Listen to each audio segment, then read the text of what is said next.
उपजिल्हा प्रमुख नितीन सावंत यांच्या जन्मदिनानिमित्ताने उभाटा सेनेकडून विद्यार्थ्यांना शैक्षणिक साहित्याचे वाटप। ग्रामीण भागातील विद्यार्थी आपले शिक्षण हे आर्थिक दुर्बल परिस्थितीतून घेत असतात। या विद्यार्थ्यांना आपल्याकडून सहकार्य मिळावे आणि त्यांची शैक्षणिक पात्रता वाढावी यासाठी उभाटाचे उपजिल्हा प्रमुख नितीन सावंत यांनी सहकार्याची मोठी चळवळ उभी केली आहे।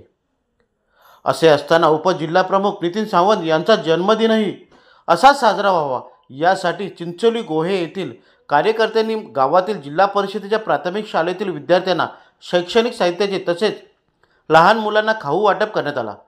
यावेळी उद्धव बाळासाहेब ठाकरे शिवसेनेने आम्हाला गोरगरीब विद्यार्थ्यांना त्यांच्या पायावर उभे राहण्यासाठी लागेल ती मदत करण्याचे शिकविले आहे आणि आमचे नेते नितीन सावंत यांनीही आम्हाला हीच शिकवण दिली आहे। त्यामुळे त्यांच्या जन्मदिनी आम्ही हा कार्यक्रम घेतला आहे असे विचार देवानंद पाटील यांनी यावेळी उपस्थितांसमोर मांडले। या कार्यक्रमासाठी नितीन पाटील, विलास ठोंबरे, वसंत पाटील, सुरेश पाटील, राजेश पाटील, अक्षय पाटील, पंकज पाटील, पालक संघाचे अध्यक्ष यशवंत पाटील यांसह शिक्षक, विद्यार्थी आणि पालक मोठ्या संख्येने उपस्थित होते। Bureau report, Raigad fast news, Khopoli.